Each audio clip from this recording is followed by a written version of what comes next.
We're streaming. Okay. Back. Let me notify the people. I deleted the old broadcast because it was just kind of like, what are you going to do? Sorry. Let's make sure we're all good to go. What's up, Twitter fam? Hopefully you guys are watching us inside. Indoors. Indoors. We are finally back. But are we? I think I got a notification. Yep, 40 seconds ago. Here we go. What's up, Twitter fam? Woo. We're back. Hopefully you guys are watching us inside. Indoors. You're doing it in stereo. Oh my god, I can't. What's up? We are back. Sorry about that confusion. We are focused now on bringing you the best of us. The best of us. The best of us. The best of KC is coming up. Can we have a best of show? I think every show is our best of show. Oh, what's the fire takes? I mean, you got to start out hot today, and like this whole, I guess, situation going on in Kansas City of it being so hot that people are just acting abhorrently and just doing flagrant stupid stuff. Was not prepared for these. Oh, I got the hoops out. Yeah, they're indoors now. The hoops are out. What's the saying? The bigger the hoops, the bigger the hoe. They're pretty big. These are big old, like 3-inch hoops. I know. Look at you. I'm just so classy. I think that's the problem. Oh. Yeah. Yep, that's definitely it. So welcome into the Sprots show. I'm Gat. I'm Glitter. And we are live from Janet's living room, maybe. You don't know our lives. You don't know. I put on Instagram mystery locations, so. And it's good though because they don't know where we're at because I don't bring people here no matter what. So we're good. Well, I think we have narrowed it down to where we are. There's just like, childhood photos of me everywhere and like Easter baskets and shit and like all this happy holiday stuff. It's really good. I dig it. You do have an abnormal mixture of Easter and Halloween happening. Some people have like storage that they use. We just put above the cabinets is like all of our holiday basket shit. And you can't see it. If it's not eye level, I can't see it. That's true. I honestly did not notice until right this second, and I've been here for about 3 hours. So yeah, and you've been here a lot before. So, we don't usually hang out in the kitchen, but I don't know if you guys noticed, but our broadcast cut out of nowhere because I'm pretty sure the laptop was overheated. Yeah, it's a bit hot outside, a little humid. We might have left it in the sun and forgot about it. I don't know. I love it. When you're here, you're here. And we're here now. We are. And today we are obviously brought to you by Recovery Hydration Therapy. If you guys don't know about them yet, I don't know how. I don't know how either. We tell you every day. And like every week. You'd have to like completely avoid power and light too. Yeah. Which is understandable. True. I guess we can't fault you for that. But it's getting better. We're just telling you it's getting better. I mean, you might go to Johnny's and you'll still see their signage, Recovery Hydration, because they sponsor Hot Country Nights. Most of our friends go to Hot Country Nights at least once a summer, so. Yeah, like, and if it's not like your friend, it's your girlfriend that's like, I love Cody Johnson. I was waiting for a country singer to pop out of your mouth. I love Vince Gill. Vince Gill. Vince Gill and John Travolta, little known fact, I thought they were the same person for the longest time. Do they look the same? Oh. I mean, kind of. Okay. Maybe somebody else can like expand on this. Let me look up Vince Gill. But I think he looks really bad now. But so does John Travolta. Well, John Travolta's getting unbad, which is weird. How is he aging in reverse? Yeah. Okay. So no. No. Not at all. No. But look, kind of. No. Oh, I mean, they both have dark hair. I guess you nailed that part. Clearly killing it. And then I think he has blue. I don't fucking know. When I left country, it was so long ago. What am I doing? I'm getting away from you. Come closer. Hi. This is everyone what you think we were doing all the time. It's just cuddling like, hi. No, you've never like mistaken a celebrity for. No. I'd be that person ever. that like runs up to the fucking airport and I'm like, oh my god, Leonardo DiCaprio, and it's like Jake Gyllenhaal. Yeah, but that's fair because they're at least in the same genre. Like, you could play it off like, haha, I said the wrong name. John Travolta and Vince Gilliam, not the same. You know, it's funny that you mentioned like the whole thing because I ran into a gaping asshole the other day and I totally thought it was Kevin Keatsman. Okay. See? That's transitions. That's Look at that. Fair. Yep, that was smooth. Okay, what was like? Segue. When was the first time you met Kevin Keatsman? Met him? Mm-hmm. It would have been at an 810 tailgate of some sort. Okay. I don't recall when. I had not listened to his show when I met him, so I don't know if that helps where you're going with no, it. I want to, like, there's a lot of stories that people have. Like, last night, I was out and about after my top secret mission that I failed at miserably, but it's cool because Fake Ned is totally used to me failing at everything miserably, and he helped me walk through the whole, like, you failed at audio, you suck kind of thing. She's also not good at secrets. Yeah, really bad at secrets. Horrible. And so I was like, all right, top secret mission, fail. Mm-hmm. I'm going to go to Tanner's. Naturally. Because I gave myself a ban from Tanner's because what happened, now I have talked to everyone there about my situation on that Mother's Day thing. So we are all on the same page. Okay. And yeah, so I felt better at Tanner's. And I'm like, okay, solo mission to Tanner's. I'm going to work. And I sit down to work, and the first thing that people do is start asking me, holy shit, what's going on with Keatsman? Like, that's crazy, right? Right. And this guy tells me, and like, you know, because he brought up people's family. I think that's the number one thing that you never cross. That threshold of, I guess, like talking about kids. You just don't do it. Well, I don't care if you do it per se. I should like, but there's. You have to know, like you can't say, I don't want to say you can't say don't talk about children when I'm like all that's been in the Kansas City news lately is Tyreek Hill stuff. That's us talking about his kid, you know, his family. We don't know what's going on there. So like, I'm not opposed, like there's no, you can't talk about family type of thing. But when you don't know any of the details, you don't know the situation, you're just gathering facts from whatever cloud you picked them from.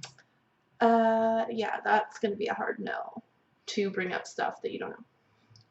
It's kind of like that delusional thing. Like, you just don't realize how much of an asshole you are because you're so far deep into your own bullshit. Right.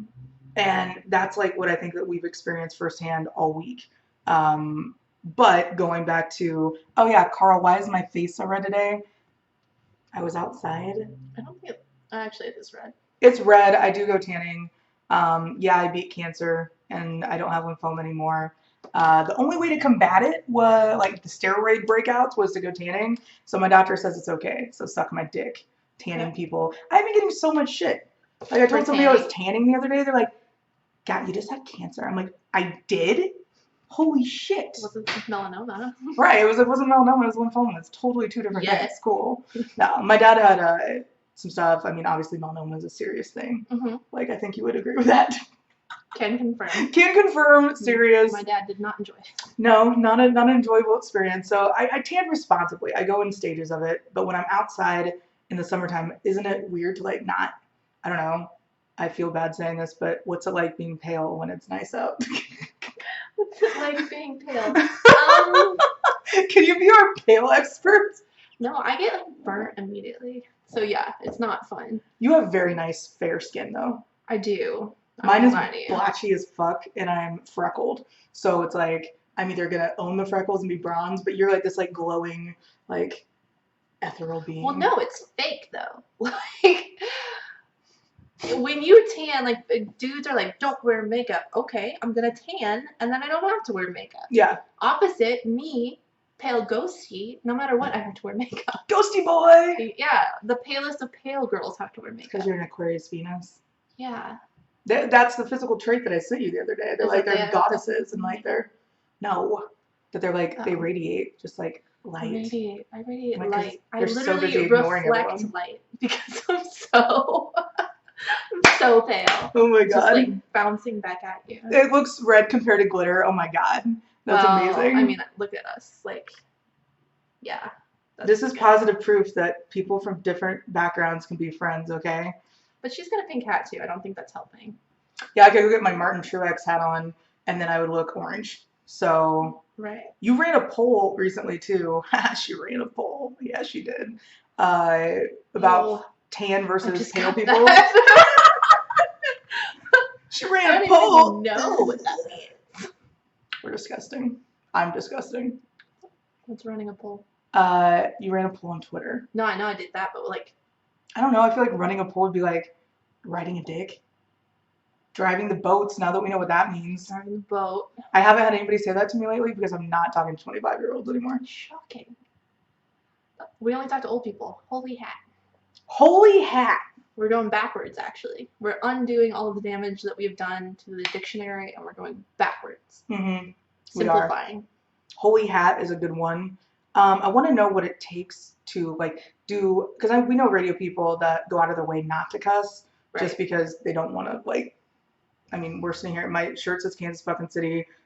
My hat says fucking sunglasses on it. Like, not exactly what you call eloquent, but at the same time, we never fake like we don't fake this shit. Like we are who we are. Right. Like we're not just out here like holy hat. Holy hat. If I ever said that, you know that I've been kidnapped. That is a good safe word. Yes. Everybody's new safe word across the board is holy hat. That's incredible. Because, Yeah. I mean, why would New you safe throw word. that in, ever? If you say holy hat during sex, you've got some problems. Or you're not having sex with anyone else, just yourself. Can you imagine? Like, holy hat, that was good. What do you think, That's awkward. like, no, I'm trying to think, like, the right situation where that would ever be, like, fitting. Maybe church with your 90-year-old friends? No, 90-year-olds don't give a fuck. They would cuss. Yeah. 60-year-olds? 6-year-olds are still holding on to the fact that they're not old. I could agree with that. Yeah. Mom. Oh. Janet's cool. Janet's cool as hell. She's gonna be so mad that we're saying that we're live from her living room and not actually there. Don't you have this nice hutch in your living room, Janet? Yeah, don't you have all the fine china from the Terrell family? Like, Wow. hello. Wow, they must really not like you. Didn't take that in the divorce. You Janet. should have, man. Like, she, earlier, okay, I did stop myself earlier. I want to clarify that I was super douchey in this video earlier. Because, yesterday, I think you reached out too. But a lot of people were like, yo, were you mad yesterday? What's wrong with you? Why are you yelling in your kitchen about your ex? I'm like, Oh, yeah. I'm not mad. That was hilarious. So I felt like I needed to like do a wake up video, like when you do a rant on Twitter or like you're angry online or something, you feel like you need to like be nicer the next day. But you're like owning your bitchiness. Yeah. Right now you're just like, fuck it. Just 24/7. All day, baby. All day, baby. It's What did beautiful. he say in that Kawhi video? Hey, what it do, baby? Yeah. Very awkward individual. Super awkward. But apparently does weed, so. He does weed. He does the weed. He has some weed every once in a while. He I was was- like, speaking of which, what the fuck is mine?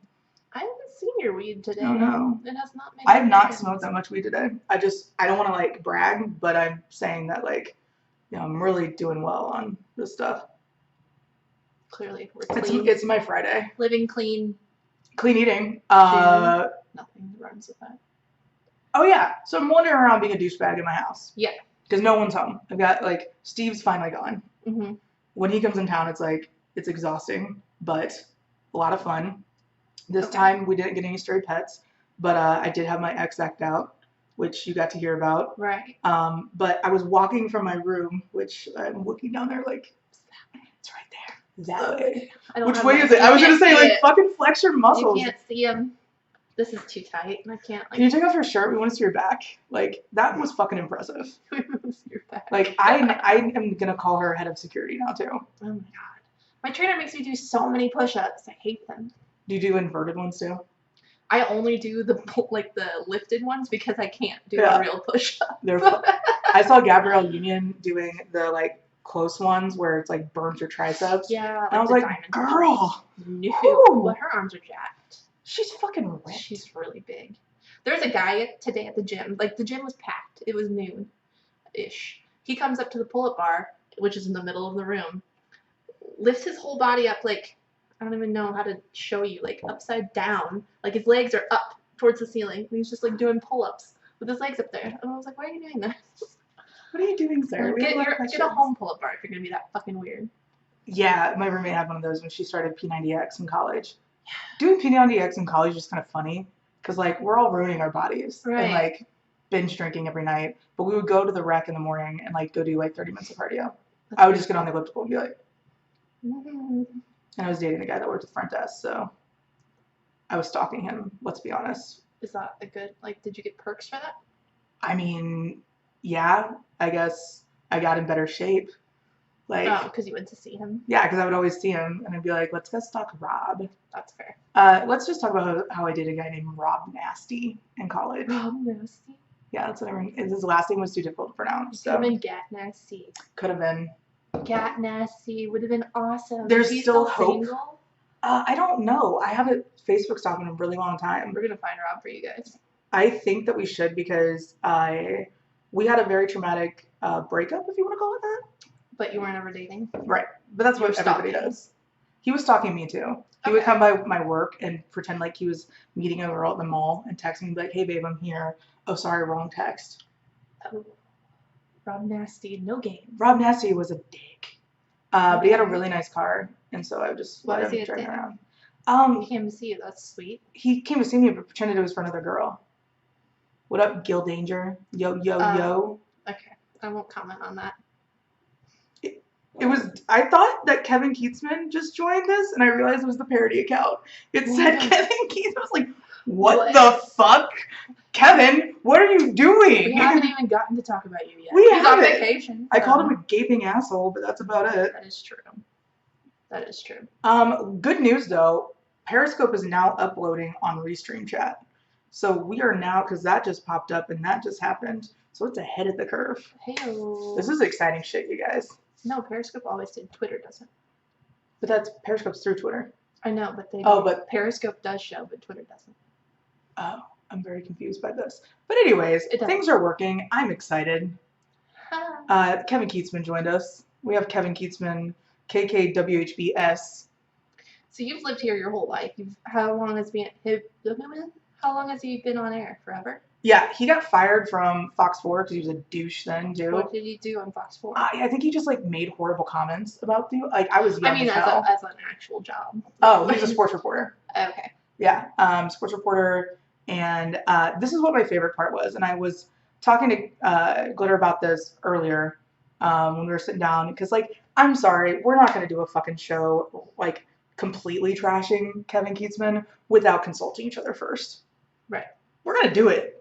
But we need to, like, fine-tune it a little bit. So we need to hone in. We really got to zero in on the points that we'd like to bring up because there's a lot. And so when my first encounter with him, I was a child. Okay. And my dad used to take me around to 810 events. This is not how I know all of them. But I hated it. What kid, when they're like, oh yeah, it's your weekend with dad, wants to go and, like, listen to grown men talk about sports. Talk to sports radio, guys. But that's a weird part about sports radio that nobody really talks about is that your groupies, I mean, you've seen them. I mean, everybody's got groupies. But yeah. These groupies. Yeah. So, it's so weird to, like, have that, I guess, much exposure to your life. Right, yeah. Like, every day, they know everything about you. Mm-hmm. Everything that's going on. It's a lot. And at any given time, they can find you because of remotes and stuff. Like, the remotes freak me out. And, like, I know that we could be doing the show in the studio downstairs, but, like, the studio is like a dungeon, and this one needs air and light because that's what she is. I'm okay with darkness. That's cool. I'm cool with darkness. Darkness. It's actually really nice down there. I went down there to get the camera, and I was like, ooh. I'm moving down there, so it's really exciting shit. It's going to be like a cave. You're never going to see me again. You're going to develop so many mental disorders. Because I live in a very, like, basically an off-brand like strip club Yeah, setting. like you need Yeah. to see sun. I will. I mean, I know you're gonna come up and come out like you're not outdoorsy. I'm super outdoorsy. I lasted 10 minutes outside. Extroverted. You need people, so you will go out. Yeah. Like you're not gonna be a cave dwelling person. I'd like to be. I mean, ideally, that's my end goal. So yeah. So when we were looking at all this stuff, we're like, okay, first of all, we thought it'd be a good idea to do our show outside. I did, because I was like, damn it, I want to be outdoors. If I'm gonna be sitting on my ass, I gotta be outside. Don't need to be. But this is what I thought was funny, because I finally looked at the 810 website at all the bios. So most people have bios like, hi, this is so and so. He went this place and this place, and then he loves his family. And if you guys get a chance, I'm not saying you should right now because you're obviously very tuned into us. Just don't leave. Go to 810's website and look at the bios. And then this is what Keatsman's is. This is just an excerpt of it, but this is a man who is priding himself on this like accomplishment. This is from his own bio. Okay. What a weird thing to have. I don't know. Ready. During campus protests, which included 30 football players at the University of Missouri, Keatsman asked head coach Gary Pinkel if he thought, as protesters claimed, he held his position because of white male privilege. Oh. Pinkel ended the interview, resigned a few days later, and has not appeared on the show since. He's fucking bragging about this. Okay. Like, bragging Pinkel about getting somebody to resign. Gary Pinkel left because he had cancer, and like, Kevin Keatsman is taking credit for the end of Gary Pinkel's career. Well, obviously. What a fucking accomplishment, sir. White privilege just guilts me. And it's interesting because, like, the white privilege thing, like, of all people at 810, like, on-air people, he is the most privileged, entitled one. Oh, absolutely. Because this man has said horrible things leading up to this. And guess what? Nothing's happened. Yeah. So why do you think that is? But outside of the ownership. It was like mostly because he owns. Mostly because he has money invested in. I don't know. We're not allowed to say owner anymore. Oh yeah. Yeah, mostly because he's got money, but secondly because his sponsors, whoever they are, haven't left him. His viewership, Twitter, normal outrage that Twitter has gotten at Kevin Keatsman stuff, which happens quite often, it stays to Twitter. It doesn't trickle over to Facebook. I kind of looked to see. I mean, this last one, of course, maybe, which we'll get into. But before that, like, it didn't get to Facebook, which is kind of his audience type, like the older generation of male people, the older generation of females too, like that are stuck kind of in traditional gender roles, society roles, all of that stuff. So missionary, yeah. They don't really see the outrage because they're on Facebook. So his audience has never left him. And so he can keep getting away with what he does because he's still supported by crazy people. But they're there, you know? They are. Like, when most of the Twitter stuff, like we talked about last week. We talked about Kevin Keatsman last week. We didn't know this was happening. No, you were like, I hadn't heard you go on like a little like feisty rant in a while. That it was Kevin. Right. But we talked about how we don't even listen to his show. But we still hear it because it's posted on Twitter. Like, it's posted by all of these people on Twitter that also don't listen to a show. Like, they get the clips from other people. So it doesn't matter. Like, you can be as mad as you want, but you already didn't listen to the show. So you already were not factored into his success or not. True. Know? So that normally, this is a whole other situation yesterday's thing. But normally, it doesn't affect him, and that's why he still has his job. True. Did. So that's what I was kind of confused about yesterday, because Kansas City Star put out that article that was like, oh, well, indefinitely from 810. And I'm like, indefinitely sounds like never coming back. Yeah. Yeah. Usually if they had a set timeline, they would obviously say a set timeline. But I also don't think that 810 is stupid. So they're not going to be like, he'll be back in 2 weeks. Because everybody would have flipped. There's a reason that they've continued so well for years. Yeah. And they're the number one sports radio show or station in the country. They're largest, and it's like, I don't know. I feel like in Kansas City, I was talking about this with Fate Ned last night in the interview that I failed to properly record. It's fine. But it's okay because I gotta go to Staples after this, and I'm gonna pick up all the things that I need for memory and batteries, and we're never gonna have that problem again, including a new charger for this hunk of. It's a chunk. It is a chunk. I have a chunk laptop, so if anybody wants to go fund a MacBook for us, that would be really neat because Actually, she could. I don't know how to stream on a MacBook. Please don't do that. I don't know how to use a MacBook. Yeah, please don't do. It would be a good project. Like, people always want to know what our hobbies are. Learning new things for our business. That's what we do. I'd prefer a nice tablet.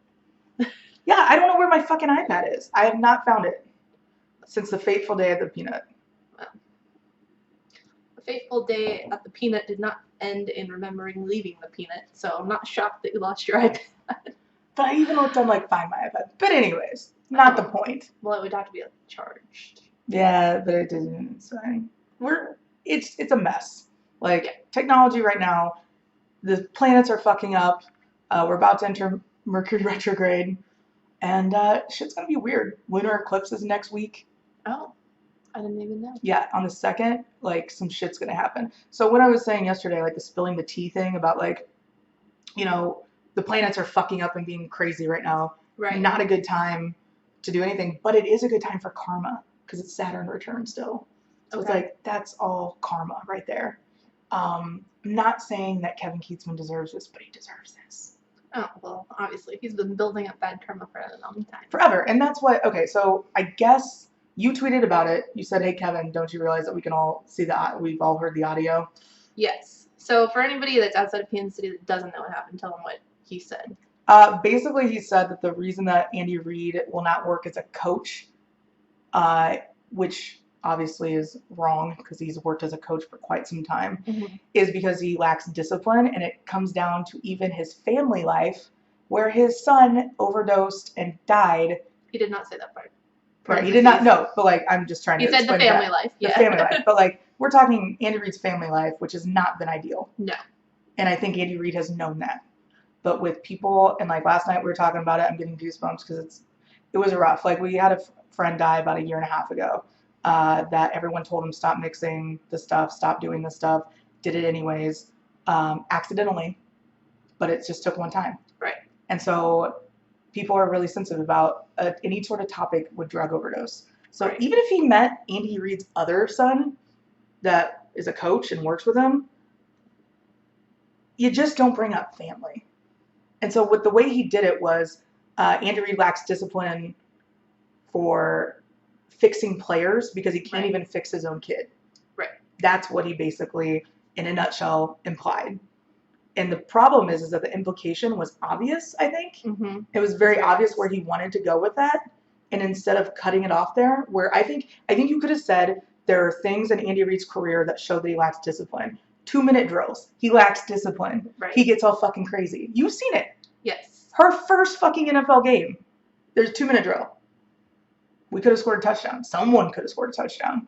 No touchdowns. No touchdowns. Not on that game. Playoff touchdowns. He decided to throw it when they were in the red zone and it was rainy and gross out and that not happening. No. And we had Alex Smith. Yeah, Alex Smith too. That was the main thing. Bold choice. So Andy Reid, yeah, you can talk about his discipline on the field. Right. All you want, because there's a lot of time management issues. But that also is not an issue anymore. I didn't think, at least. It was not an issue at all last season. I didn't think. Oh, it's Samantha. Hey, Samantha. We miss you too. Hola. But yeah, so in the past, sure, but he's gotten better as a coach. But yeah, you could have talked about that. You could have talked about a lot of things he's done wrong over the years, which Twitter is also very vocal about. You could have even implied I would have been okay if you're personal life, not even family life. You specifically said family life. That means not Andy anymore. You've now taken him out of it. Right. I mean, not out of it. It's obviously him, but it's him impacting his family. It's not him himself. So I just don't even know. And he hasn't explained. Kevin Keatsman has not come out. Everybody's demanding to know, then what did you mean? Because First thing, well, holy hat! the first thing he came back and said was, what, 5 hours later? Yeah. He got back on Twitter, saw that his mentions were blowing up because the audio was everywhere.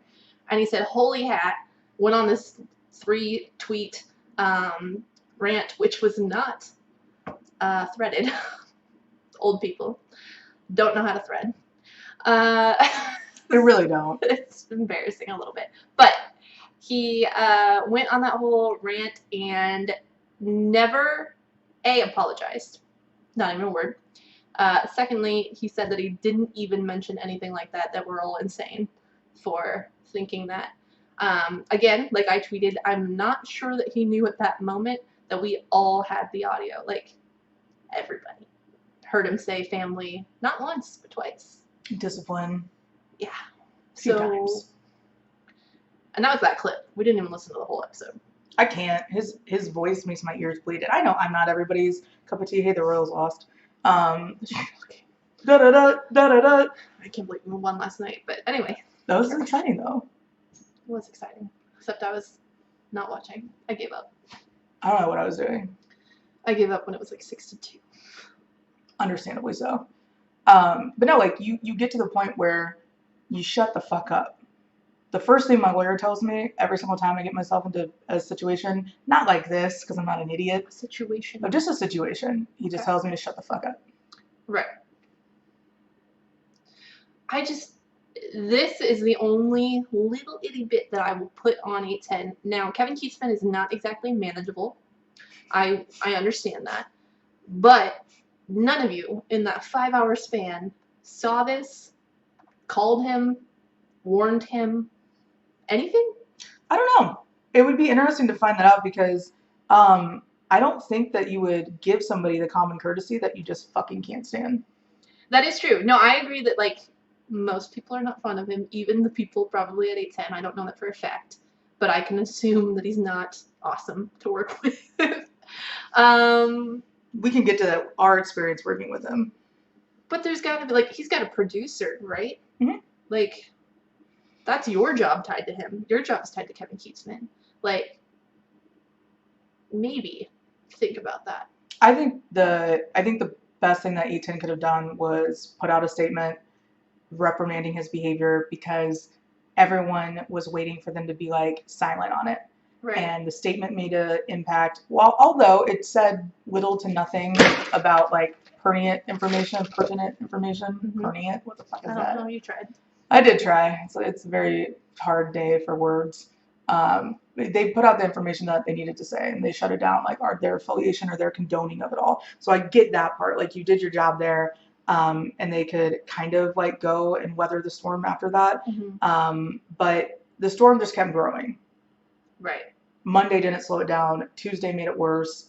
Tyreek Hill's meeting with the NFL today was a big speculation and big conversation piece. So I guess there was, a little bit of a situation where if he came back, like they were going to be like, oh, well, now we can talk about how Tyreek Hill's going to blow up, this season and just like absolutely have a monster season. Right. And be like, that's what they were hoping to be talking about today. And so I think that's probably what they're going to be focusing on. But it's just so freaking difficult to imagine. I mean, the NFL is here in Kansas City meeting with Tyreek. Mm-hmm. And the NFL has to know what Kevin Keatsman said. Because everyone does. Well, I guarantee it since it was on ESPN, Sports Illustrated, Deadspin, which I didn't know was still around. I thought they like went bankrupt. Yeah, I did not know they still existed, but they do. It's a terrible article, but I will say that they were the one that started it and got it to the bigger people, so whatever. Barstool, if Barstool's judging you. It's weird because like Kansas City Star put an article out, but weird, no one picked it up as valid news. About that. Well, why? Yeah, so I don't know. The whole thing, I don't even know what I'm trying to say right now. I guess I went above and beyond trying to defend 810 yesterday. And that kind of confused people a little bit. Just because like the tweet that went somewhat viral that was put in a lot of articles and stuff that everybody saw was explaining a situation when we were working with ESPN Kansas City. We were on air on Thursdays in 2017. I'm the one that decided to do this. Like, they reached out, they're like, hey, you know, I think you guys would be a great fit for our new station. It's young, up and coming, you know, different voices. We want to, we know that, like, I guess they were going around to meetings and talking to sponsors and stuff. And they're like, yeah, well, you know, we just really, we wish there were some like women in on your station. And they're like, have you ever heard of Sprots States and Gat and Megan? And they're all like, what? Huh? So they came to us and like, hey, people have been talking about us. Right. So I thought that was really cool. You know, like, obviously we've been doing this for a while, but you never know how much of an impact you make. You never know if it's fucking working. Like, we just say shit and hope it sticks. And then we do so much though. And like, we've been evolving so much. Your brand's been evolving.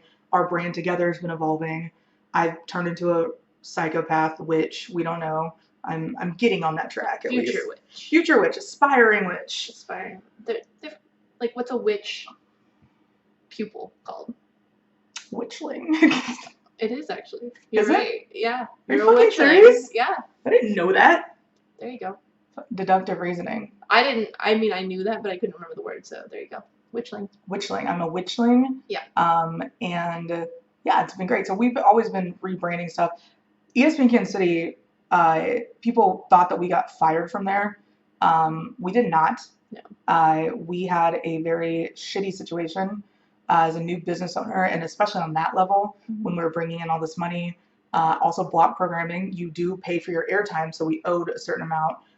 We had a really, really cool person that came in and skimmed about 10 grand off of our account, said she was literally named her bank account ESPN Kansas City in the pay system, and then would transfer money into it and not to the actual place that we owed money to. Yeah. I found out about it in October, and then we were no longer on ESPN Kansas City, which was my thing that I signed us up for anyways. Megan didn't really want to do it anyways, but it was an incredible opportunity for us. Yeah. And I think we made history. We did. We did make history, and it was cool to learn.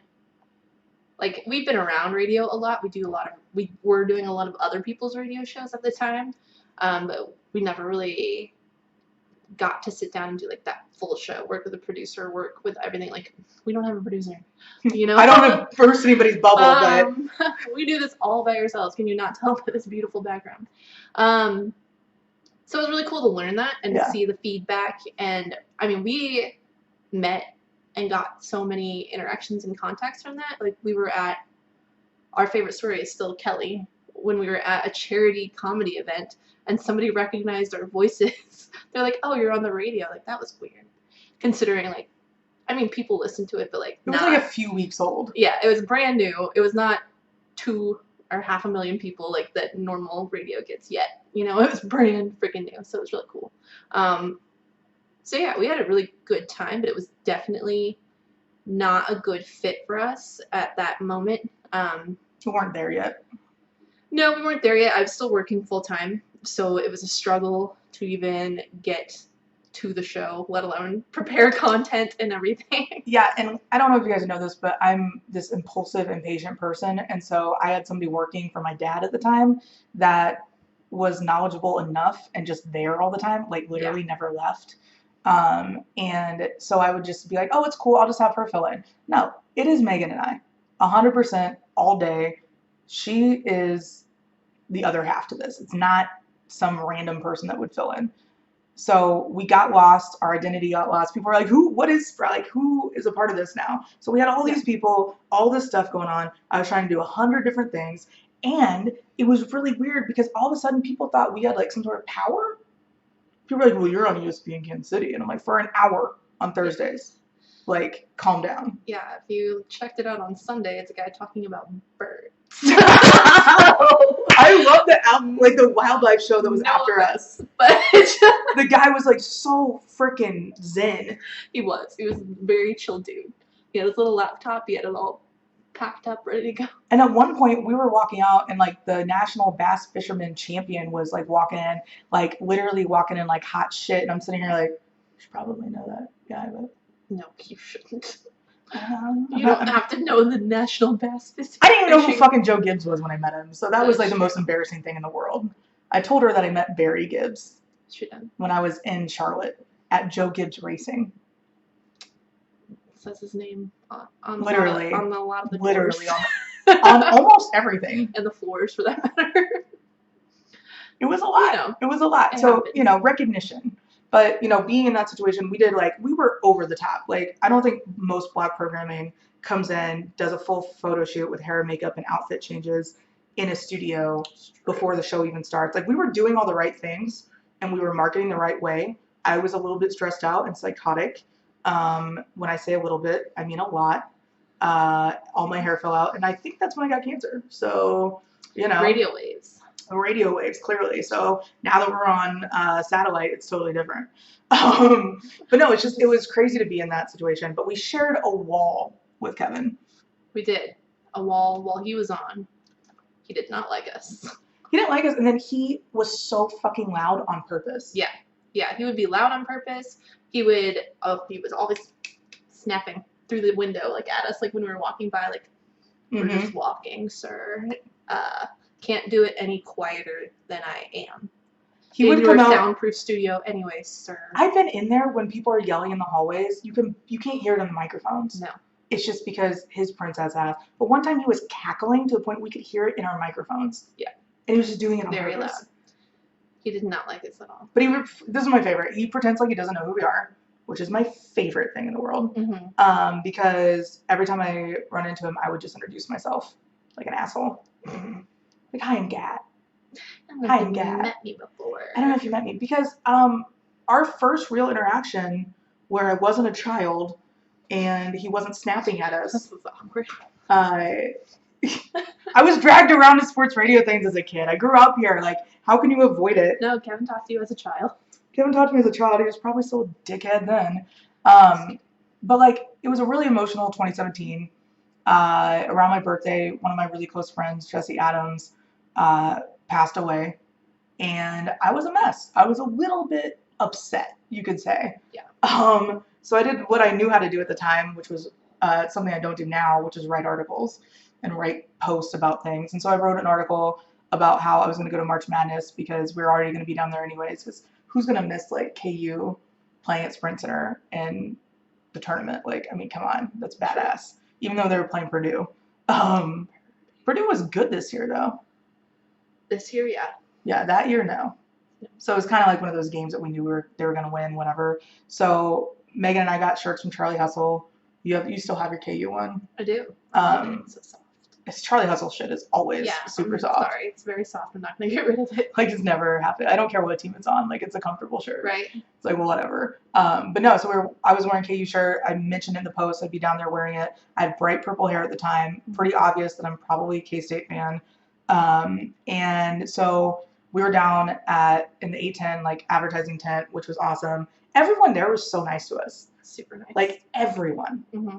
And so we were just used to this, like, family community where they just had your back, and, like, they were always like, hey, if you ever need anything, we're really excited you're here. And obviously this was the very first month that we were there, so I think. Yeah, our first show was that day. Yeah. I only remember because I was wearing a sparkling glitter bomb of a dress. No, that would have been, okay, we were there first, and then the second day we went was the second so it was show. the night before. Yeah. And then we went back the next day, so never mind. Yeah, that was Big 12 tournament during our first show because we were all stressed. We were like, how are we going to get down to Big 12? This is my Christmas. I have to be there. Yeah. It was. Ignore my conversation. Well, I mean, you were wearing a sparkly dress the first day, though. The first day of our show, I was in a sparkly dress. And then I wore it to Big 12. And then we hung out with Travis Kelce in a sparkly dress at basketball. And I was wearing gold pants. Yeah. We were a lot. Gold pants, gold shoes, long purple hair. Mm-hmm. You had, like, I think your hair was just, like, whoosh, curly. Yeah. You couldn't miss us. And we had just been everywhere, like, all over, because people were retweeting that, whatever. So it's, like, it's really hard, especially if you're part owner of a station that just signed a deal with us to, like, do all this stuff. You know, Megan's being very angry at her coffee right now. Sorry. It's just not giving her very good zen. I was like, do you want something else? I have a jar. Yeah. Here. Look at all these mason jars I have. Pinterest. So we're going backstage. That's where everyone was. We were Steven and all of his friends from St. Louis, owners and stuff. We're all going backstage. We were bougie. We wanted to go backstage, so we did. DJ Laser still hates me because I kept stealing basketballs and giving them to people. And he's like, God damn it, we need those for contests. Quit it. Yeah, I'm not confident why she did that, but The girl was sad, so I wanted to give her free things that weren't mine to give away. we were on stage for like 15 seconds to get from the front to the back, and somehow she had a basketball in her hand.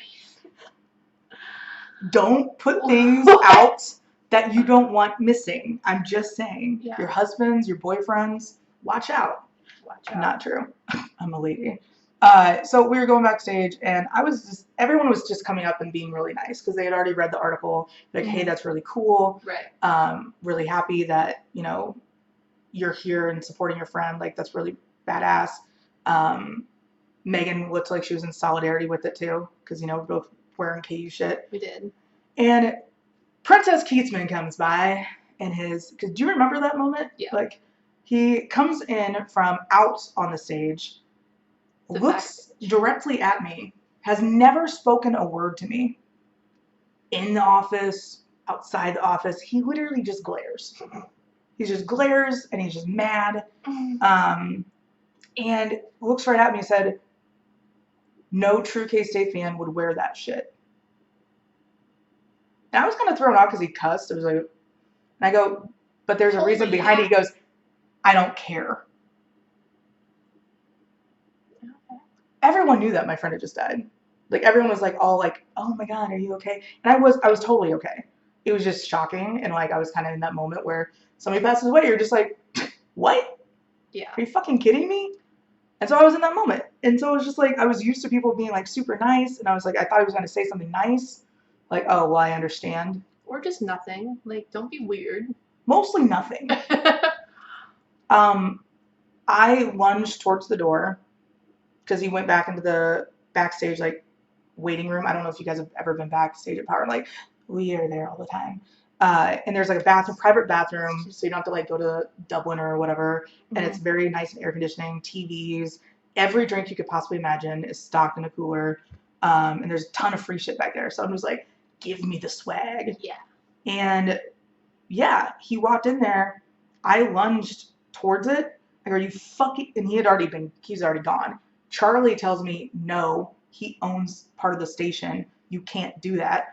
I look at Alok and he's like, oh, no. But it was just one of those moments that was very awkward and uncomfortable. Yeah. And we were all having a great time back there, talking, catching up with people, and like really like enjoying ourselves until that. Yeah. And then, I don't want to say it ruined my night, but I will say it was a lot. It was a lot. Well, and especially as a part owner, like he knew exactly who you were. He has to. Like, they have to tell him who they've hired. Yeah. You know? Like, who's the chick with the purple hair roaming around this place? Like, who is this? Yeah. You know who it is. So, the moral of that story is Kevin Keatsman's an ass. And that, for those of you that didn't know, A, we're not with ESPN anymore. B, we left because it didn't work. It was a money thing. It was a personal thing. We could have renewed our contract. They did offer us. Yeah. And I'm like, dude, I've gone fucking flat broke. Not only do I owe you guys money now. Right. Now I have to come up with this, like, deficit that I thought was in my, like, account. So, good news. She bought a car and lives in your neighborhood now. So. Just moved to Waldo. What's up? We'll find you, girl. It's cool. My lawyers will. I'm not going to do anything. That is true. I'm not going to fucking get my hands dirty. Megan's not going to come find. She's busy. You have 10,000 wigs in your room. I do. You could sneak up on her at any moment. She wouldn't know. That's true. Maybe I will. Maybe I will. I don't know what I'm going to do at that point. But. You're a bad person. You should feel. But she found Jesus, too. Yeah, she did. That was kind of funny. Like, oh, maybe he can pay us back. That is number 3, I believe, for us. And former employees that we sent to God. You know, and last night, Fake Ned roasted me, and I started off the interview pretty strong. I think you'd be proud of me. Okay. I'm like, hey, how should I introduce you? And of course, it's recording already because I'm an asshole. And I go, should I introduce you as the guy that wrote a book that was actually shorter than most feminist rants on Twitter? Ah, that's hilarious. And he's like, motherfucker. And then he's like, oh, you? difficult to deal with, like you stalked your employees, that must have been a fun time. Because I told them about the tweet thing. Like if people were favoriting tweets, I could see that they were doing that and specifically ignoring like their responsibilities, what they're supposed to be doing. Right. They would like literally say, I'm going to come over and do the show with you, and then not show up, but be favoriting tweets. And I'm like, you know, I Right. can see you, right? Like, you're not hiding. So that was a very aggressive technique. And Erica Nardini and I share badgering people at weird hours as a technique to see if you're cut out for this shit. Okay. Most people aren't. And I don't do that anymore. She does not do that anymore. I literally don't talk to anybody. It's true. And she doesn't keep weird hours. No. The only time I'm ever weird is when I, like, just can't sleep and it's a witching hour. So I have to, you know, get up and channel my powers. I got woke up like by some serious shit energy this morning at 3 a.m. Freaked me out. We need to do a sage cleansing at your house. I offered it to Monty on Twitter. Okay. He was like, Was he into it? he just said, you're going to bring sage over. And I was like, well, yeah, that's how you sage your house. So Like, burn it. I sage my house. We could probably make a Sunday sauce. We can make with the aftermath of it. Like, Yeah, it's like if we got anything left over. get some butter. What do they put in there? Tortellini? Yeah, Is that what you put in there? I think so. No, gnocchi. Gnocchi. Little brown butter I'm- sage sauce. Yeah, we'll be fine. That's fine. Duh. Like, what else are you doing? I mean, you are still cooking it, like True. releasing the sageness. Well, and that's the thing. It's like, do I need to get on my cooking skills before marijuana is legal here so I can learn how to make my own edibles, and then you guys will never see me again? You should. Maybe that's the move. Okay. We found somebody on Instagram that I was messaging on our Sprots account Mhm. that has an edible company. It's CBD and cannabis based, like oils, not actual THC. Okay. I think legally they can't advertise that. Not yet. Obviously, they know how to make it if they can freaking do It's in the CBD back stuff. room. I don't know. I'm not gonna. I don't think they have a About storefront. like that. I think it's like one of those, they do like marketplace stuff. I don't know. I could Oh, okay. easily find out. It's I think it's like Higher Love Edibles or something. But started in Kansas City, and they were talking about like all the different cooking and stuff they did. So I found out they make birthday cakes. With CBD in it. Well, CBD, yeah, but I'm gonna be like, hey, can you make one for my Like, dad for his you know 69th those like birthday? ice cream cakes, like with the crunchy layer. Just like make that Yes. layer all weed, please. I don't think you understand how consuming weed works.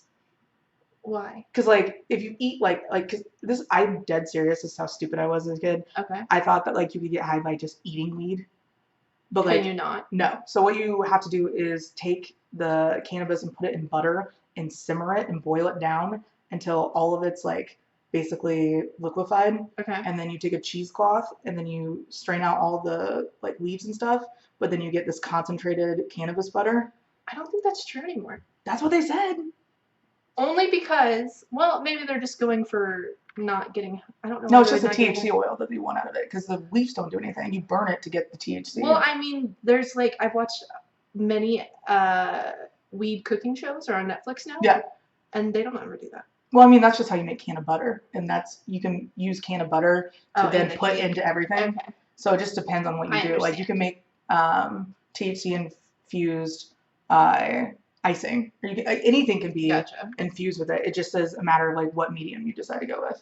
Because they just put straight weed buds in their food. Yeah, But then maybe they're not going for getting high. It's just for the shock value of the show. I'm sure. maybe that's a little weird because I've never like maybe you can eat it. No, Maybe like this the new dude, stuff? like the co-host of the show, like the Vanna White, is like this really cool like black guy with long dreads that are awesome, and he just shows up and he's like, "Here's our weed for the day," and he's like, "This is the whatever strain," and he just like puts a bowl in front of them and then they cook, and it's like head to head. Nicole just said, you teaching Megan how to extract THC is everything. She's #1 stoner. She's never been high, so. I have been high and it sucks, Oh. and I don't like it. See, that's the thing. Like, a lot of people feel that way, too. I don't like it. I took an edible at work one time. Why would when you I do was that? first trying like the weed. I don't know. I thought it was gonna be an awesome idea because I had taken one the night before and it just kind of like mellowed me out, and I was like, okay, You slept for 18 hours that day. not that one. Oh. Your drugs are not my drugs. People keep telling me this, and I think it's rude. Well, everything should come with a warning label. Anything Gat hands you, drink or eat half. Your edible knocked me out. My edible was normal people edible, and just chilled me out. I sat. So I took one. I brought it to work and I took it there, which is a horrible time because you forget weed is just everywhere now. Yeah. That your mental state plays a factor, whether you want it, like it has to. So I took it at work. I'm the boss, mind you. Fuck yeah, you are. So I was just laughing for an hour straight. I was like, they're gonna come up to me and they're gonna know. They're gonna know I'm high. So I was just laughing at my desk for an hour, and then like the rest of it kicked in, and like I couldn't move my like face. I was like, I need to go home. Yeah, you do. So I did. And then I never got high again. Till now. Sorry. That's the other thing. It's like I couldn't smoke weed in studio at ESPN Kansas City, so clearly no. I try. But I did not become such an intense stoner, I guess, until I got cancer. We got fired from ESPN. Yep. That was it. Maybe Kevin would like to blame my dad for my addiction problem to marijuana. But my dad blame Kevin. Yeah, we could blame Kevin Keats. You couldn't fix us, Kevin. Yeah, where's your fucking discipline there? Here's two people who wanted you to fix us, Kevin. God. Where was your... I mean, this is what I have to say about it. This is my take on it. Okay. You want to talk shit on other people's parenting.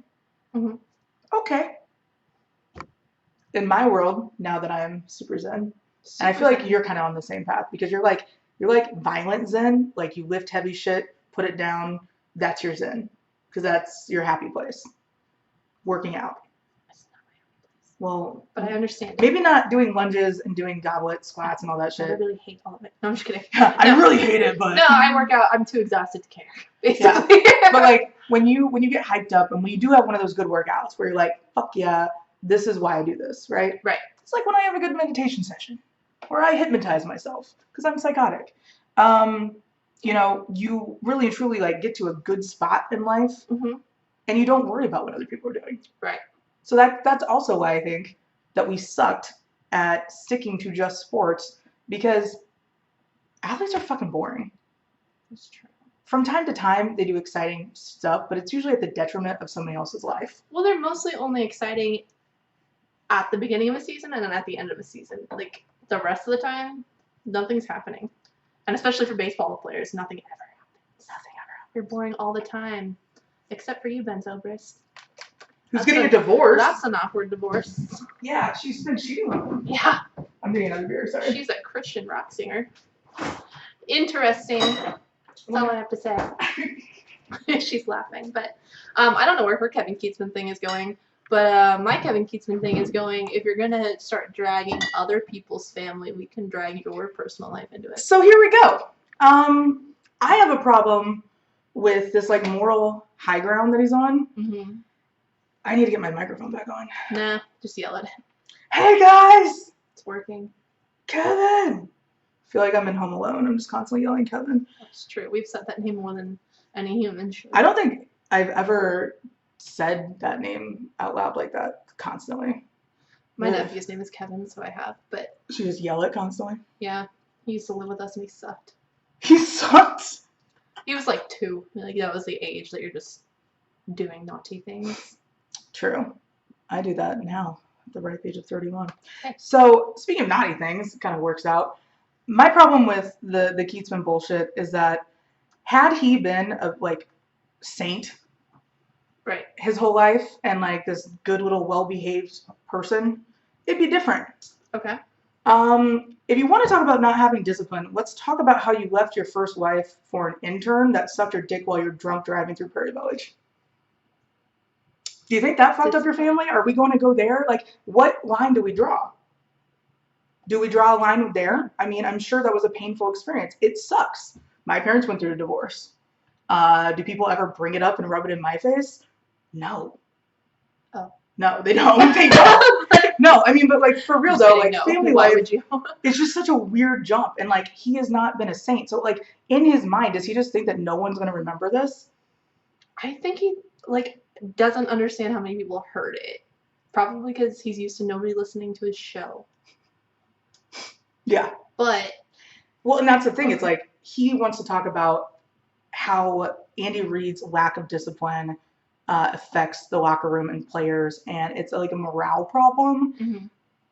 What do you think happens when all your coworkers know what happened? You can't have female interns anymore, and it's just awkward. You don't think that creates a weird work environment, like a hostile environment where it's like, do you think your peers respect you when that's happening? I think Andy Reid's peers will always respect him because of who he is as a person, not even his coaching. Like, he's just an incredible person. He has taken so many people's lives and changed them, given people second chances that probably didn't deserve them. Right. And I think that his son's death had a huge impact on why he is so, forgiving along those lines of people need second chances. And that's the one thing I think the NFL does really a piss poor job of. And I've gone on rants about this before, but if the NFL truly cared about their players that were going through addiction and problems with, and marijuana is not an addiction, okay? Marijuana is just like you're trying to cope and not blow your brains out because you probably have CTE. Because, it's not real though, I'm sure. It's fake. It's totally fake. But they don't give any like help to players like that. They're not like, hey, let's get you in some rehab. We'll take care of it. Let's keep you on our insurance until you get sober. Right. Give them incentives. Right. Like, the one thing that like addicts love is like meeting goals and like being able, like, that's the freaking chip thing. It works. Mm-hmm. You're like, I've had my 100-day chip. I've had my 2-month. I'm gonna drink alcohol while I'm talking about this. But you can't have any though. Yeah. Enjoy your chip. Enjoy your sobriety. I'm sorry if any. It's fine. I'm still sober. I've had one beer because I don't want to make a water. I don't want to make a water? No one bought bottled water, and I know it's horrible and it's killing the environment, but goddamn. I got apple cider in my grocery order instead of water. Like, goddamn. You can just like make your order on Target and then be like, hey, go pick this up. Yeah. I'm going to have to start doing that. Or Walmart. Let's go back to Walmart and how horrible they are. They'll deliver it. I found so many things that like I'm supposed to be mad about in the process of looking at all these different things about like what people were upset about. There were people upset about things from the way his tone was when he said it to like the words that he chose. So whatever you're mad about it, I mean, I think we can all disagree. It was shitty to bring family into it. It was. But his apology was my favorite. This recorded apology that he did, which was still not an apology, for the record. I mean, I guess he apologized to Andy. To Andy Reid. Only. Hilariously tried to talk to him. I don't know if they have a relationship that he would have talked to him, but hilarious, by the way. Mahomes favorited that tweet roasting him. Really? Yeah, Mahomes was a segment with Kevin Keatsman and favorited Louis Reddick's comment, like saying that he's a trash person and a horrible human being. Mahomes liked it. Jeff Allen tweeted Kevin, said you're a piece of shit. I mean, or whatever he said. Funny. But like everyone's mad. Yeah. But he said, my favorite thing is he threw in I know people that have committed suicide. Like that's like, when like somebody accuses you of being racist, you're like, I know black people. Like that's the same thing. You just did it out loud to everybody. After calling all of your listeners incompetent for not understanding you. Besides that's the other thing. The calling out and saying, you guys are too stupid to know what I meant. Yeah, because let's go ahead and say Kevin Keatsman just has like this, let's just pretend, has this like rocket high IQ. Right. And it's just so above us. I can't understand the words, Andy Reid has family issues. Real hard for me to get that. When he says Andy Reid has problems with his discipline and it shows up in his family life, which is why he brought it up because it totally relates to football. Clearly. Some of my favorite doctors, nurses, and teachers are horrific human beings, but they're great at what they do. And I think that's the overall message of the NFL. They're not coming out and saying, we only have morally upstanding people here. So if Andy Reid had, like 10 hookers waiting for him every single one, he'd probably be in better shape. But, if he was doing that, like, that's his own that's it. I'm not looking to Andy Reid for a moral compass. Although he's probably better than like the people I do kind of look to for moral compassing. So. Right? We love freaking, what are the brothers? Why can't I think of their name? Oh my God. Brother coaches, they're not coaching anymore. Oh, Harbaugh's. No. Not them. They are still coaching. The hot ones. The hot ones. Harbaugh's are hot. Who are the hot brother coaches? Freaking A. Hot brother coaches. Why can't I think Ryans. The Ryans. And yes. Hot? Rex Ryan is hot. Yeah, he is. Okay. He is. I have a really problematic wood confession that I have to like, because if it's between the two of them, which I'm sure we'll get to, but it's cool. Okay. We'll Anyway, the Ryans, I love them. Not good people. And also, let's be real, some of the best coaches in the world are terrible dads. They're not home. They're the best coaches because they're not home. Yeah. Like, they're out doing stuff for their team, you know? I feel like Sean McVay, now that he's off the market, I think that even if him and his girlfriend have kids, it's going to be a little bit down the road. Like, he's got focus going on. Well, their relationship works out, though, because she's a model. She's so off doing beautiful. her own shit. Like, she's not home. She's not sitting around on the couch like, I wonder if he's going to get home for dinner at 5. No. I was, may or may not have been watching porn that had a guy that looked just like Sean McVay. I'm sitting here like... Was he small? Yes. Motherfucker. There's no one this cute that is tall. So give me a 6'2". Jason Momoa is tall. Okay, but he doesn't look like Sean McVay, though. I don't know why I like Sean McVay so much. It's weird. I can't explain it. People. I have a thing for like tan-ish gingers. Advisors. No. Oh. He's like, I don't know. He's just like this little compact little dude. He is compact, and that's not it. It's not it. I don't know what it is. That ain't it. I don't know my type, and that's just an honest to God thing. Well, that's fine. That's good. You're open to everyone. Well, that's another ththing. So since when is like the Ryan thing, the only thing that people can say about Rex Ryan, besides, you know, he's not that great of a coach, he has his strong points.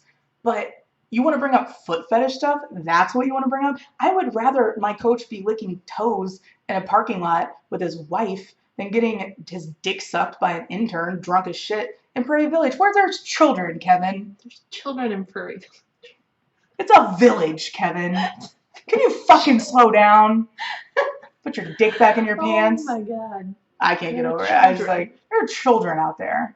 Prairie Village getting lit at like a family restaurant. Prairie Village doesn't have bars. Where do they go get drunk at? I don't know, I'm just cruising through at 2:30 in the morning. Like a oh Lord. I can only imagine. So that brings me to like the whole thing is like, you know, if you want to be weird on your own time. But like I don't think sex should be something that ever comes up in coaching talk.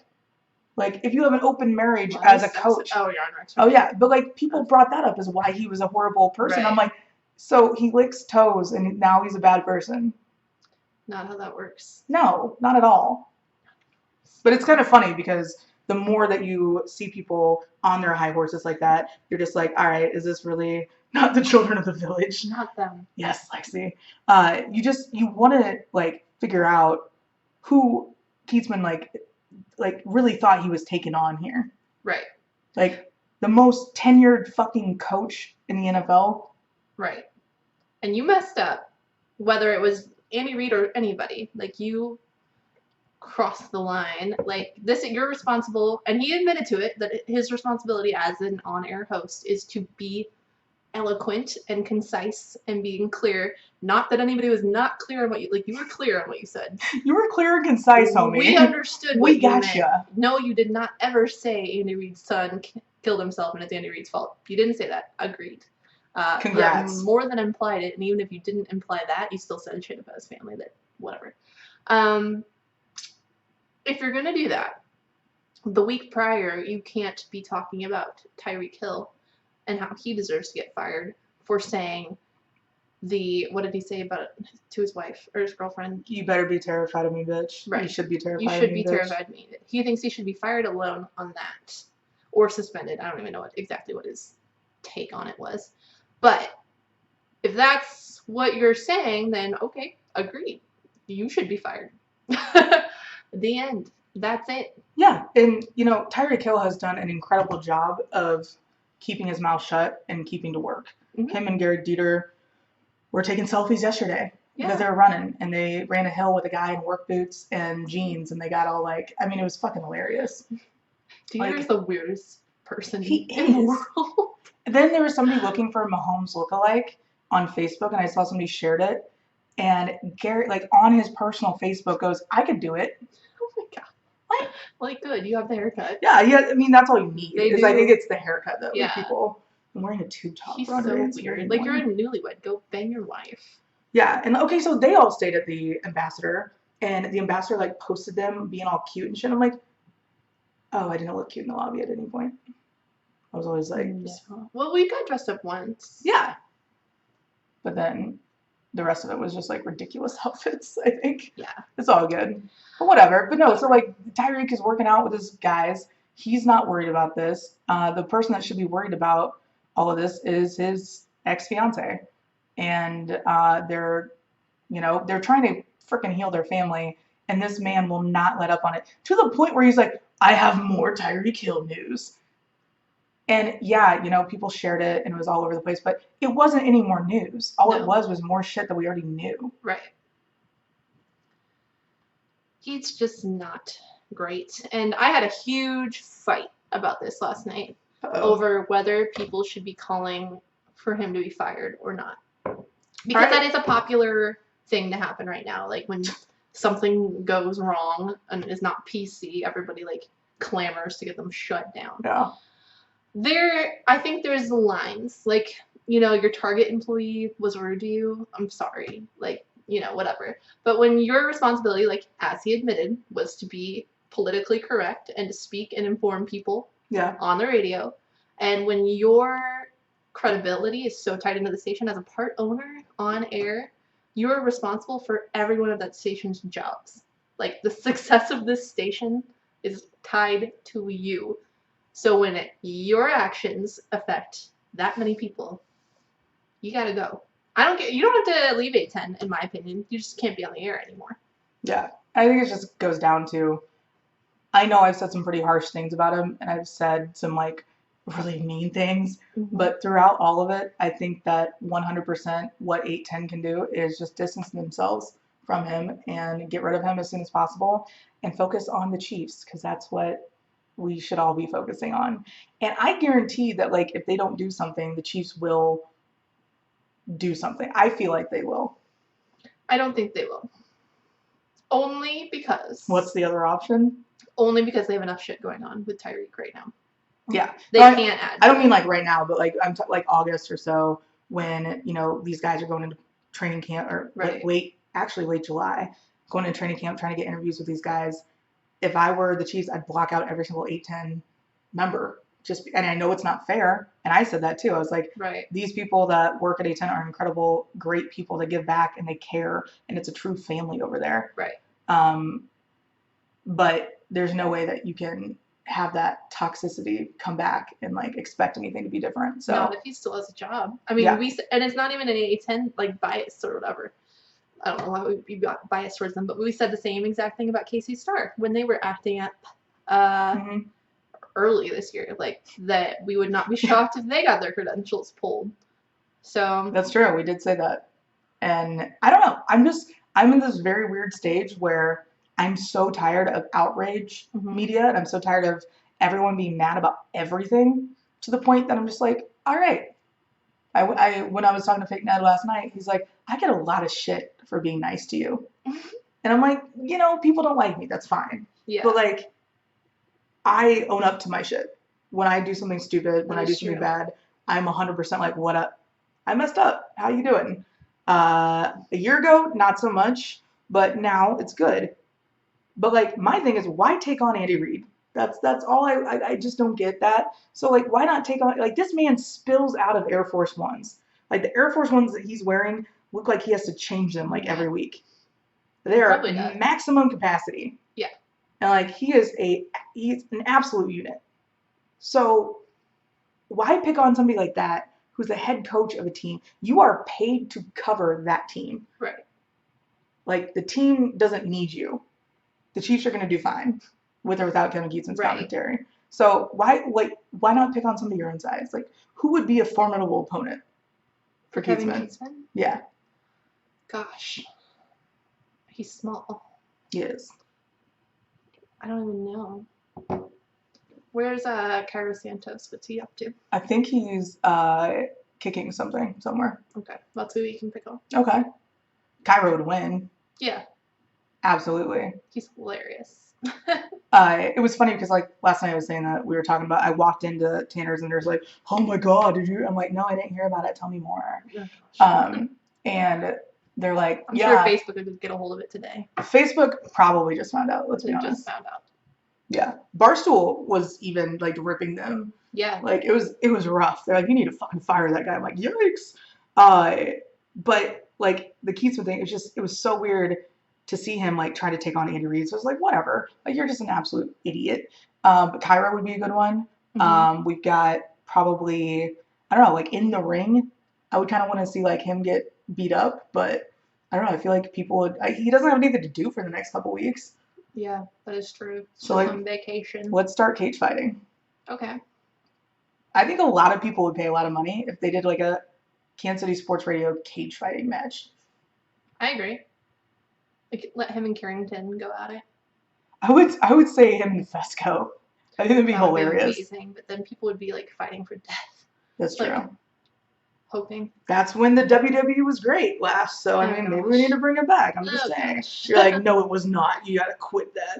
No. No, but like really though, is that like, is there any account that you saw of it yesterday or like even Monday? Was there any account that just like really made you chuckle? Like, oh my god, I can't believe that person is chiming in about this. I was honestly shocked that national media picked it up, first of all. I mean, it was a big deal, but I was shocked that national media got it, and then so many verified accounts were all over it. My favorite result of it was not like a big account. It was the Holy Hat made it into Urban Dictionary. That was incredible. That was my favorite part of it. But yeah, I didn't pay attention to it because it was literally so... I was paying attention, but it was so many people, so many verified, like, checkmarked accounts replying to his tweet. Not even, like, quote tweeting it and putting it out there, which a lot of them did. But there were so many just replying directly to his tweet. Like, if you're a verified account and you're replying to a tweet, like, you know everybody's seeing that. Like, yeah, that's a big deal. That's intense. It was hilarious. I just watched the ratio climb all night, and it was so entertaining. Ratios are intense. Like, I mean, there's that one that was, like, there's, like, some lady that's like, pick me up for Bible study and da-da-da-da, and like she was going off about her like really like high morals, and people were like, well, you have wrinkles and you're only 23, Becky, so maybe that's not working out for you, and like just completely ethering this chick. Girl. And that's what, you know, like I think Kansas City, but like what we do I think is so important, mostly because, you know, I'd like to justify it being important, but what we do is bring, I guess, we're not getting paid to say things. Right. Like, we're not sponsored. This might shock you, but we're not a sponsor of the Chiefs or the Royals. So. No. We can take on whoever. Like, I don't want to say that we can cross the line, but we can. We're not responsible for people's paychecks. Mm-hmm. We're not responsible, beholden to any teams. Like, I'm not making $60K a year to speak to you. Yet. In a living room. Yeah, we're fucking killing this living room setup, though. Yeah. Like, you look incredible. You're just like, hello. I know. Why am I so white? I don't know. I think you're glowing. I'm over here like, what up? Let's go bum fighting. Let's go bum fighting. This is the one that I was waiting for people to start asking on Twitter, but it's something that I was asked via DM. Problematic situation here, right? Mm-hmm. Let's just say there's a puppy that's going to get set on fire if you don't make a decision. So that way you'll have to make one. I mean, I would make a decision. You gotta go. You have to have sex with one of them. Okay. Fesco or Keatsman. I feel like, I mean, if Kevin Keatsman can pull an intern, I feel like he's doing some weird shit. So I don't care if it's money, then he can pay me. Okay. I pick him. I don't think Fesco has any redeeming qualities. No. It is a very problematic wood, but because of my hatred for Kevin Keatsman, I'm gonna have to go with Fesco. Well, he's got that McVeigh body. He does. No. He's such a douche, though. He's such a douche. He's so pretentious. Every time we've hung out with Bob Fesco, like, he literally, if you guys don't tailgate in Kansas City, he walks around to tailgates just to get attention. In his 6'10" shirts, like.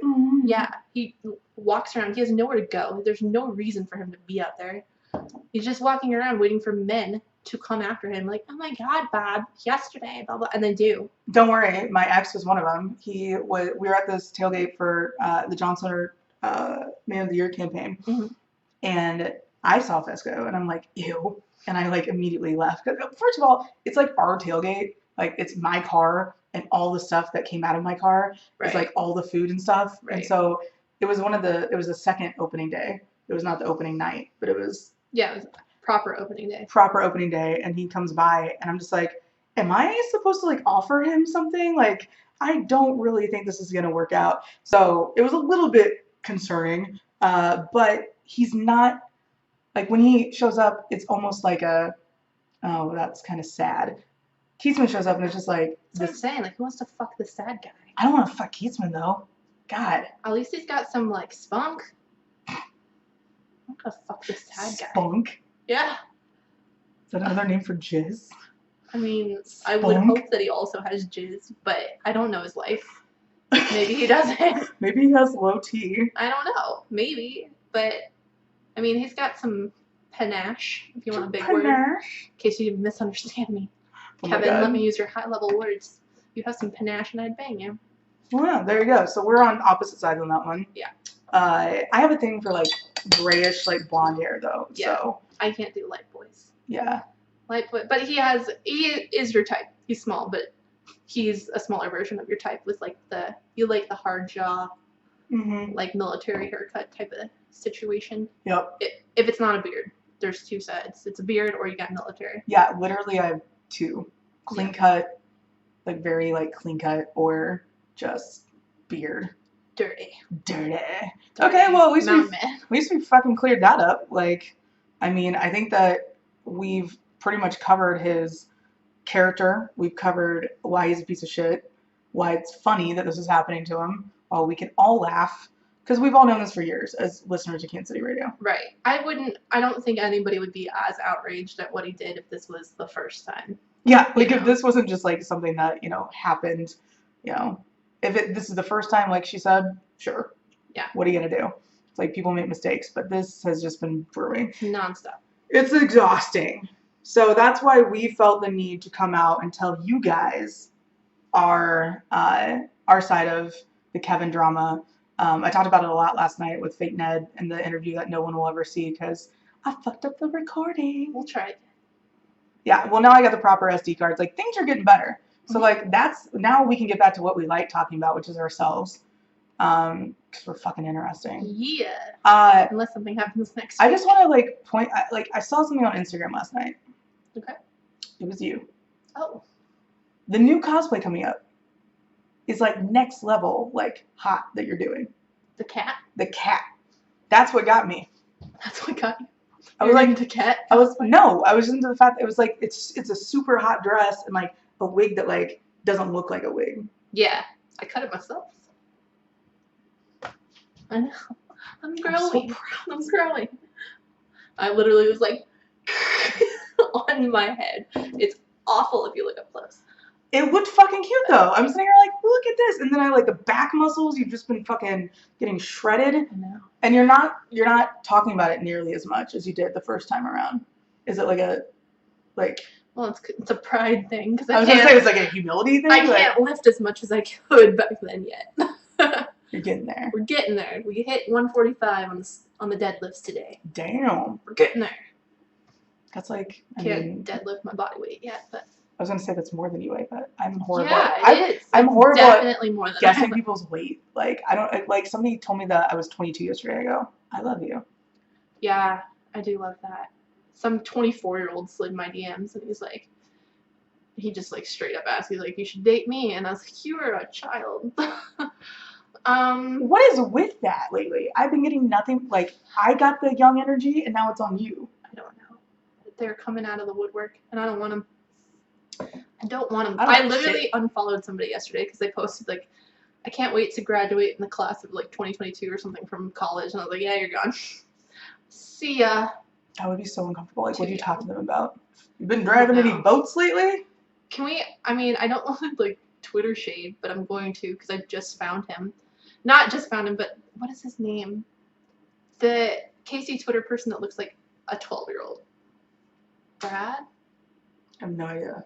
Shoot, this is a bad segment because I can't remember his name.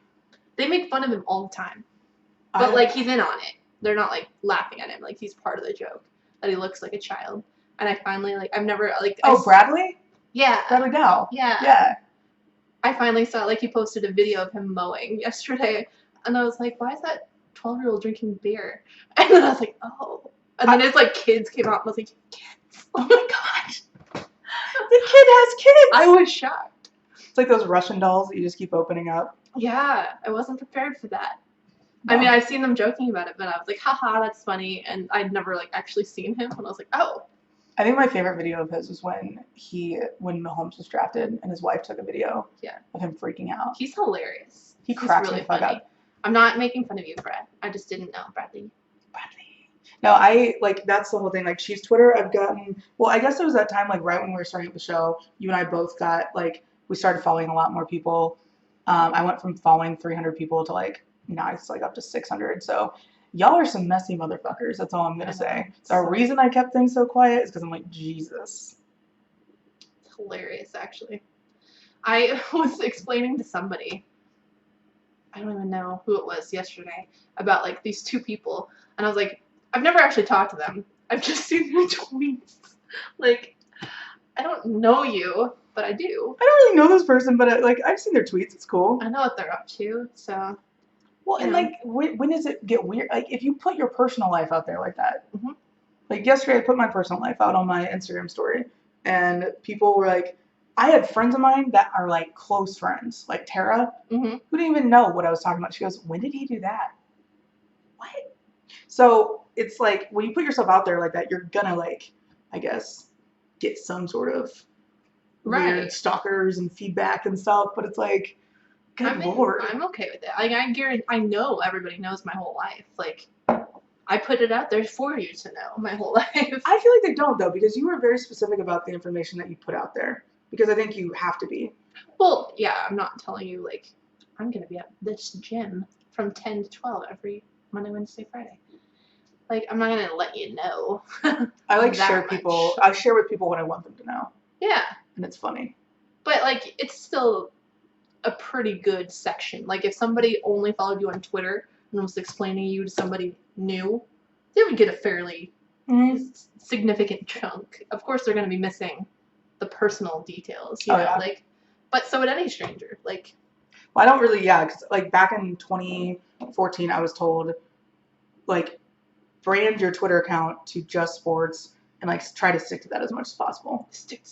Because I would tweet about personal shit, and it was just like, I mean, subtweeting is the worst. It is. Why does that still exist in 2019? Like, if you're fucking mad at somebody, just go and tell them. It's not that difficult.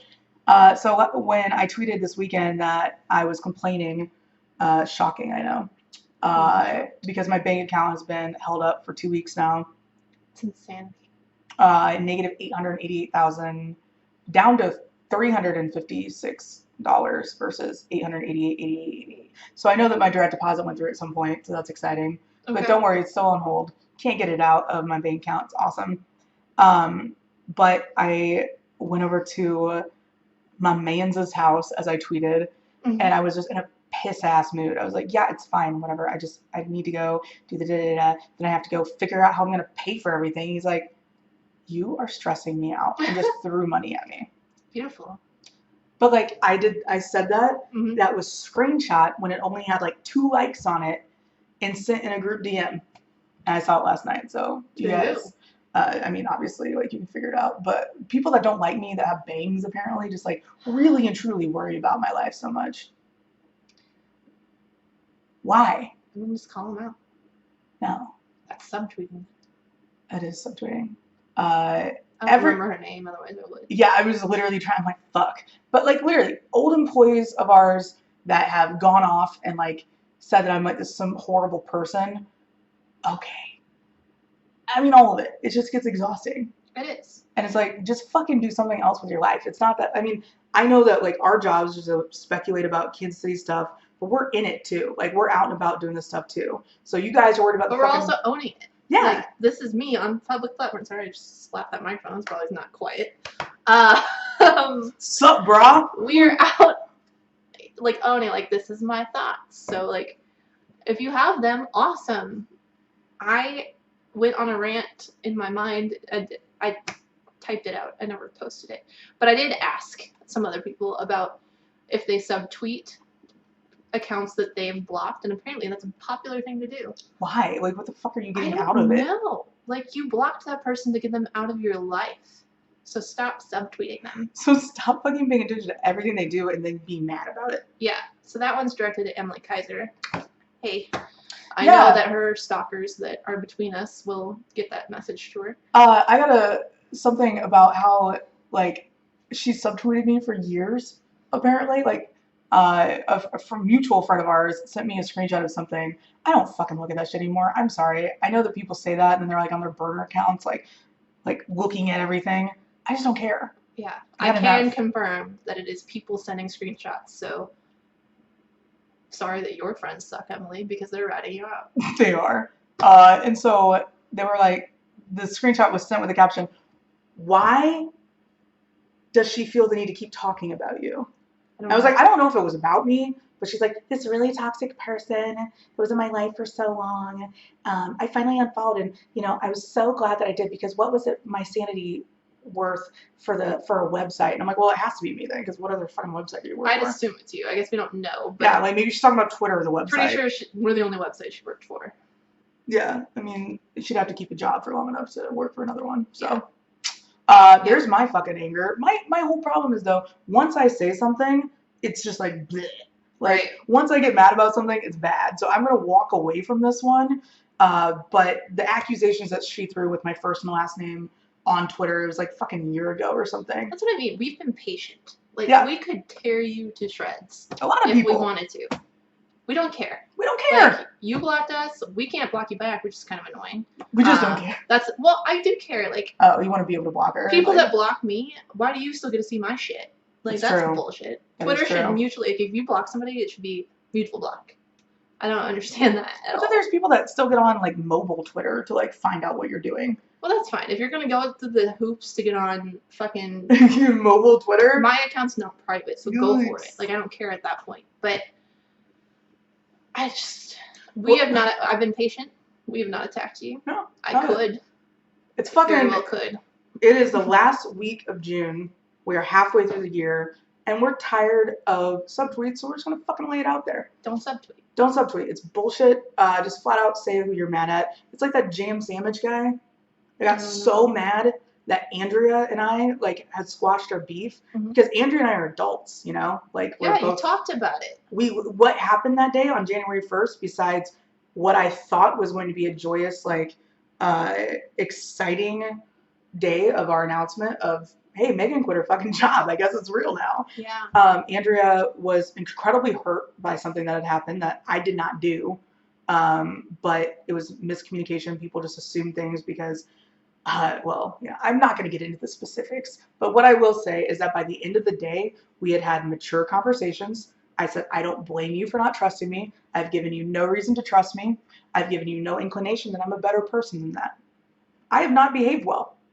It was January 1st, and I'm coming to some hard ass conclusions of I was badly behaved when I was, spouting off about you.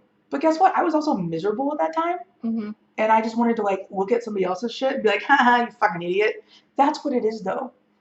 You guys are fucking miserable, so you worry about everybody else, what they're doing. Right. So that's the thing. It's we might be in our own little bubble, and people are always like, when are we going to see? What are we going to do next? When's your next event? We're not having them. We're building our guest stuff. If you guys have fun, exciting guests, they don't have to be sports related. They just have to be fucking interesting. We want to talk to interesting people. Interesting people. Because interesting people don't sit around fucking worrying about what other people might be doing. They even went as far as to spread this rumor that I needed a lawyer because I was a pedophile and all this shit. It was fucking nuts. That's a bold one. They fucking called me a pedophile and contacted the fucking news. I'm not joking. The news. The news. That's But good news, funny. I fucking know everyone in the channel that they contacted. So it was literally a rubber bullet. Fucking did nothing.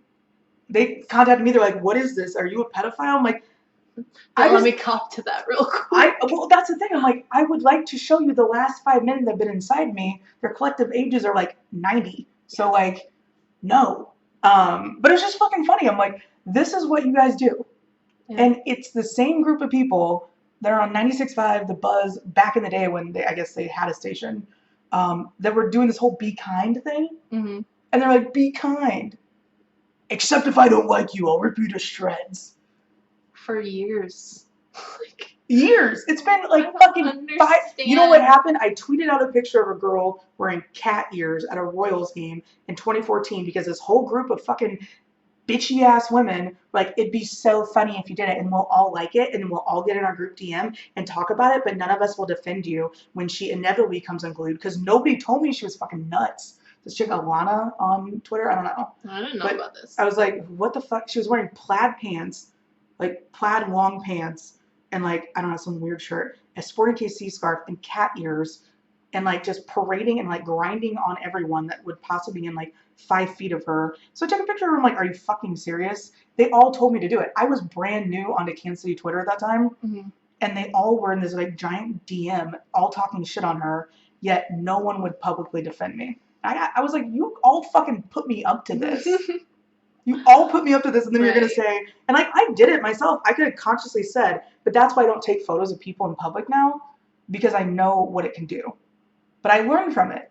Yeah. These dumb bitches haven't learned anything. No. The only thing that they've learned is to get cattier and be more involved. Like, there's a married man that I was dating. I didn't know that he was still married until someone else on Twitter exposed him, and then he had to delete his Twitter, and then he moved back in with his wife. Like, all of it. But he's not on Twitter anymore, so it's not fun to like call him out because it's like he can't even fucking defend himself. Right. But like, this is the type of shit that happens. But you know what they're doing in the behind the scenes? Just like, oh, did you see this? Oh, did you see that? Get a fucking life. Right. Take up knitting. Fucking start a business. Or give me a follow at least. Yeah, if you're gonna creep on me, like fucking up my follower account. Boost my numbers. I can see you motherfuckers on Instagram looking at my story. You're not hiding.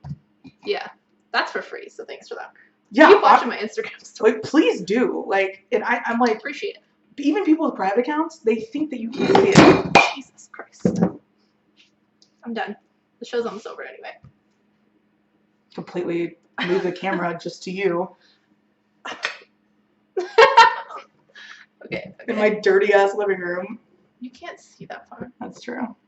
But no, the show is almost over. We did start late. We started like a good 30 minutes late. So I think the whole overall perspective, though, is just worry about yourself. Worry about your fucking self. Kevin Keatsman, worry about yourself. People on Twitter, worry about yourself. Make yourself better, likable, not drinking at 10 a.m., whatever you want to do. Or do drink at 10 a.m. I don't fucking care. Do whatever you want as long as it doesn't harm innocent people. Yeah. Emphasize on innocent. No, I don't want anybody to be harmed. No, we're harming. I like the idea that we can fucking call people out for being stupid, and yet we're also trying to stop that behavior ourselves. And we have, because we are so consumed with what we do every day. There's not a moment that goes by that we're not like feeling guilty that we're not working like 100 hours at a time. So, right. You know, at the end of the day, we have a platform that we are choosing to use to share our opinions, our experiences. I mean, we want to be the one-stop shop for Kansas City interviews. And once we finally get an interview properly done and set up, which I might just start doing from right here. It's perfect. You know, that's when it's going to be really exciting. We're going to bring you a lot more content. Megan's going to have people that I don't know join us. I mean, there's going to be, you have gaming and like Twitch people all over the place in Kansas City that you could reach out to and talk about like the Twitch stuff and all that. Like, I mean, that's your brand. Bring your trainer on.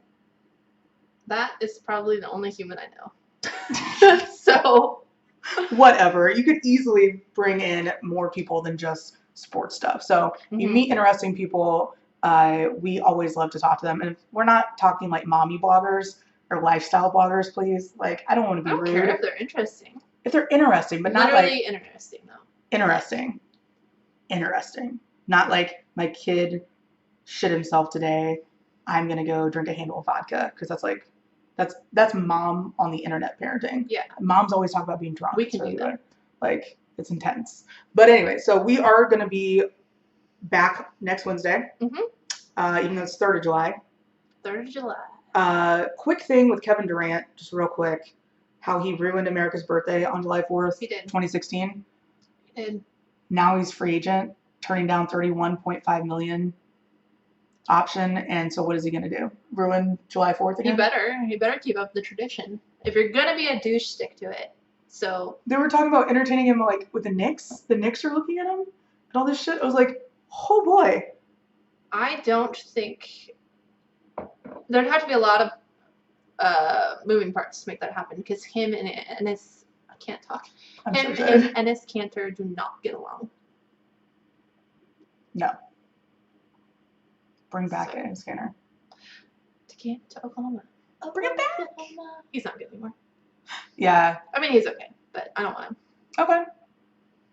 I just hope he doesn't ruin America's birthday again, but I kind of hope he does. He better. Like, that's what I'm saying. Like, if you're going to be that guy, do it every time. Because we had a 3rd of July party here the night before. Mm-hmm. Everyone was wasted. I was naked and alone in my bed. I was alone when I found out. I wasn't alone that morning. But don't worry, Angie also came running into my room and was like, what's wrong? Because I was like, what the fuck? That is true. I was screaming. Then you were not naked and alone again. And then I was naked and not alone. But not with the person that got you naked. Right. That's usually how it works. All right. Well, anyway, we'll see you guys next Wednesday. Water's wet. We'll see next Wednesday. There should be an announcement at 8 a.m. from Kevin Durant. So. Yeah, we're fucking excited. We'll have it for you. Keep the tradition going. All right, guys. We'll see you next time.